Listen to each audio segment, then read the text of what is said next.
عارف السيناريو ده؟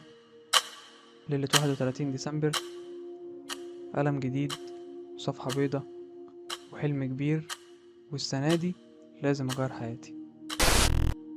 وبعدين بعد أسبوعين الحماس بيطفي، والورقة بتترمي في الدرج، وعودك كلها بتتبخر، وبترجع نفس عاداتك وانت واقف في مكانك، والسؤال اللي معلق معاك هو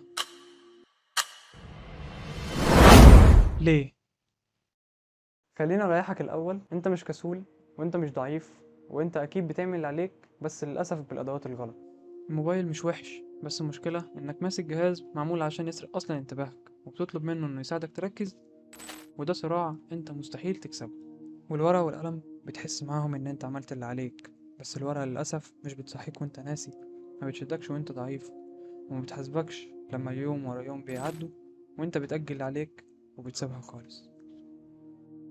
خليني اكون صريح معاك، انا بنيت النظام ده علشان انا زهقت من نفسي، وزهقت من كل مره اتحمس فيها واقع، ومن كل مره اقول فيها المره الجايه وما تجيش، فكنت محتاج حد يفتحني وانا ناسي، ويشدني لما اضعف، ويحاسبني وقت ما انا منسى. وباني ما عنديش حد كده، فقررت ان انا اعمله بنفسي.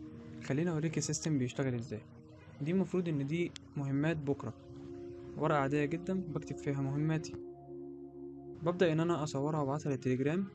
التليجرام بيبعت الرساله لجيميناي. جيميناي بيبدا يفهم خطي، ويرتب لي ويقسم لي مهماتي، ويبدأ إن هو يحطها على جوجل تاسك، ويحطها برضو على نوشن. وبعد ما بوت ما بيخلص، بيبعت لك رسالة إن مفيش هرب تاني، ومش محتاج تفكر، ولا محتاج تتحمس، ولا محتاج تلوم نفسك. السيستم هو اللي هيفكر عنك.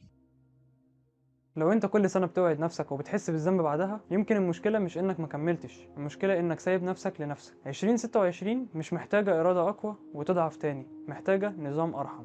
الفيديو ده أنا مش هشرح فيه ازاي عملت كل النظام اللي قدامكم، دي حكاية ليه أنا محتاج النظام ده أصلا. لو حابب تبني السيستم ده معايا بإذن الله هنعمله في فيديو تاني من غير تعقيد، وبإذن الله خطوة خطوة. أنا عبد الرحمن ضياء، ودي رحلتنا عشان نكون أحسن نسخة مننا، وأشوفكم في الفيديو الجاي.